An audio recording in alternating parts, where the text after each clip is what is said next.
Hi everyone, Cosmic Mango here, your favorite mango from outer space.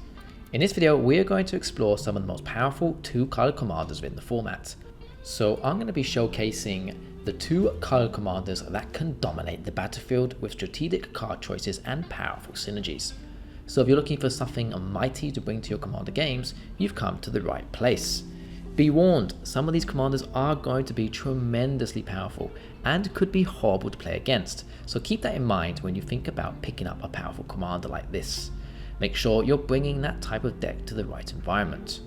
Before we do take a look at these powerful commanders, please don't forget to like, subscribe and hit that notification bell for more awesome commander videos. So without further ado, sit back, relax and enjoy the show.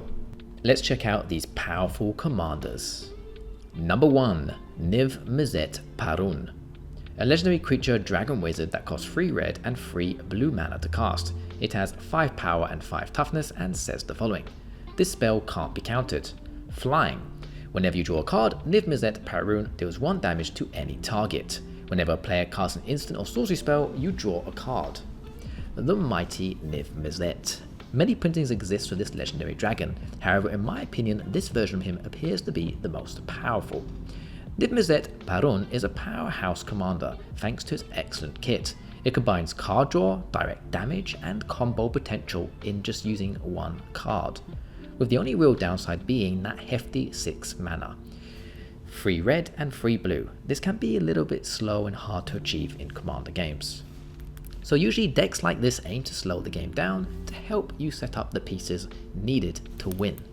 You can really push this commander to the limits and play some easy to pull off winning combos by using cards such as Curiosity and Ophidian Eye. In the right moment, these cards with Niv-Mizzet Parun can win the game instantly for you once they are cast. You of course don't have to run such easy winning combos, and you can still get by very well with this commander thanks to its glorious set of abilities. One thing that I do recommend is try adding some very nice mana rocks to the deck to help you pay for that big mana cost. Cards such as Arcane Signet are a necessity in a deck like this. So if you're looking for a radical Izzet commander who is also very cool and a legendary dragon, then this commander might be the one for you. And you can buy this commander for around $2.50. Number 2. Winota, Joiner of Forces. A legendary creature human warrior that costs 1 white and 1 red mana to cast. She has 4 power and 4 toughness and says the following. Whenever a non-human creature you control attacks, look at the top 6 cards of your library. You may put a human creature card from among them onto the battlefield tapped and attacking. It gains indestructible until end of turn. Put the rest of the cards on the bottom of your library in a random order. So this is one explosive and strong commander for sure. Winota's abilities triggers whenever a non-human creature we control attacks, allowing us to dig 6 cards deep for a human and put it onto the battlefield tapped and attacking. This can be used to gain massive amounts of value and cheat out high impact humans like Angrath's Marauders or Blade Historian. These creatures are especially useful for combat damage strategies and can be used to plummet opponents' life totals down. There are many ways you can build a powerful Winota deck, with the top 2 choices being with high impact human creatures, and of course you can also go the stacks route. As a stacks commander, Winota can be incredibly resilient and very hard to shut down, often leading to a slugfest much to its opponent's dismay. Usually in the more competitive setting of commander, known as CEDH, you're likely going to be facing off against the stacks version of this commander, while in casual play, she's usually a fast, aggressive commander that can dominate tables before opponents can set up. Winota's ability to cheat out creatures and snowball out of control makes her one of the most powerful Boros commanders in the game. Whether in casual or competitive play, she's a force to be reckoned with. So be wary when picking up this commander. You're likely going to be facing off against a lot of target removal. People are not going to let Winota stay on the board. You can buy this commander for around $6.50. Number 3. The Gitrog Monster. A legendary creature frog horror that costs 1 green, 1 black and 3 generic mana to cast. It has 6 power and 6 toughness and says the following. Death Touch. At the beginning of your upkeep, sacrifice the Gitrog Monster unless you sacrifice a land. You may play an additional land on each of your turns. Whenever 1 or more lands are put into your graveyard from anywhere, draw a card. This is one funky looking frog monster that can dominate commander games. The Gitrog Monster is one of the most powerful commanders in Magic the Gathering due to its insane card draw, land synergy, and combo potential. You can do a lot of cool things with this commander. Whenever a land enters your graveyard from anywhere, you can draw a card. This turns every fetch land, discard effect, or sacrifice outlet into a card draw engine. This can be a very powerful effect when utilized. For example, cards like Dark Maw Salvage can be monstrous when combined with this legendary frog. In fact, this card actually can go infinite with the Gitrog Monster, showcasing just how powerful and easy it can be to use this commander. You do need a few other little pieces to do that, but it's not hard to achieve. The Dark Maw Salvage plus Gitrog Monster combo is one of the most infamous loops in Magic the Gathering, and incredibly resilient. So, if you like the sound of playing one of the most powerful Golgari decks available, then the Gitrog Monster is a great choice. Assemble the correct puzzle pieces with this frog horror, and you can dominate commander games. You can buy this commander for around $6.50. Hey everyone, fun little fact. Only around 13% of you watching this video are actually subscribed to me. So, you guys from the larger percentage who are coming back to view these videos, maybe think about subscribing. That would really make my day. Okay, let's dive back into this video. Number 4, Yuriko the Tiger's Shadow. A legendary creature, human ninja that costs 1 black, 1 blue, and 1 generic mana to cast. She has 1 power and 3 toughness and says the following. Commander Ninjutsu for 1 blue and 1 black mana. Return an unblocked attacker you control to hand. Put this card onto the battlefield from your hand or the command zone tapped and attacking.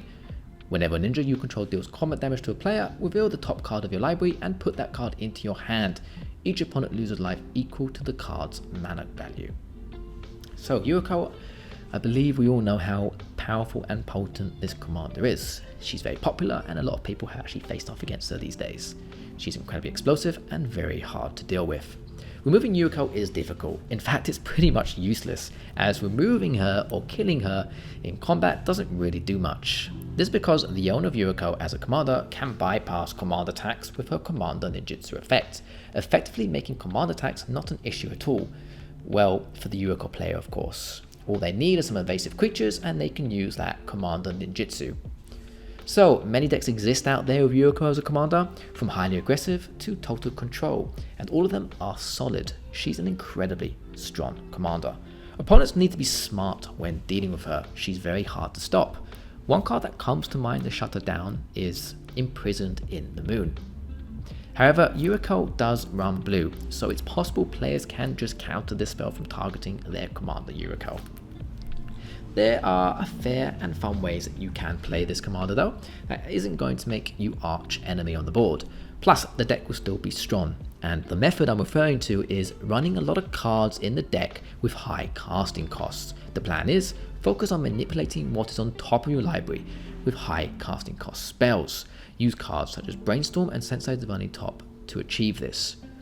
Then attack with a ninja and Yuriko to trigger her sweet ability, revealing something very huge from the top of your library, such as Shadow of Mortality, and sap massive chunks of life from your opponents. It's so enjoyable to do and never gets boring. Well, not to me at least. In fact, when I first built Yuriko, this is the method I went for.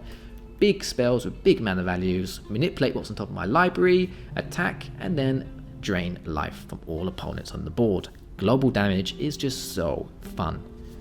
Overall, the main reasons why Yuriko is so powerful and dominant within the commander format is because she can deal damage to the entire table, generate amazing card advantage, and avoid command attacks. All of this mixed together makes a real storm of force, a monstrous commander indeed. And you can buy this commander for around $2.80.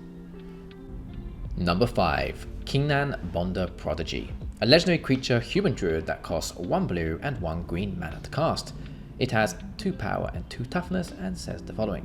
Whenever you tap a non-land permanent for mana, add 1 mana of any type that permanent produced.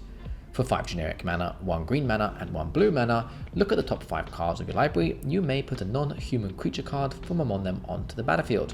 Put the rest on the bottom of your library in a random order.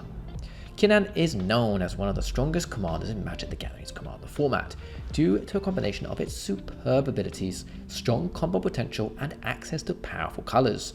Green and blue together is no joke. Simic is mighty strong. Kinnan's static ability adds an additional mana whenever you tap a non-land permanent for mana. This turns creatures like Llanowar Elves or artifacts like Soul Ring into supercharged mana sources, accelerating your gameplay massively. We need to also remember that Kinnan only costs 2 total mana to cast, so straight away he can give you an explosive start. Kinnan's activated ability that costs a total of 7 mana lets you dig 5 cards deep into your deck and put any creature or land onto the battlefield. This bypasses casting costs, enabling you to cheat out game-ending threats that may be large enough to end the game for you right off the bat, and probably cost way over 7 mana, which is very nice. All of this is great, however, perhaps what makes Kinnan really stand out from the crowd on a power level is how easy it can generate infinite mana. We can use the infinite mana on Kinnan's activated ability to search for game-winning pieces. Overall, Kinnan's blend of ramp, mana cost cheating, and combo potential makes him a tier 1 commander. Super powerful for sure. And you can buy this commander for around $15. Okay, we've arrived to the end of the video. What do you all think of the commanders I've listed? Have any of you watching this video played these commanders before, played against them? Do you have any recommendations on commanders that are more powerful than these ones or just as powerful? If so, let me know in the comment section below. I love reading your comments and always try my best to answer them all. I hope you did enjoy the video. If you did, please check out the 2 other videos that should have popped up on the screen. Please could you also drop a like, comment and subscribe to the channel, and don't forget to hit that notification bell to keep updated for more of my future Commander content. Thanks for watching everyone, and as always, take care and goodbye.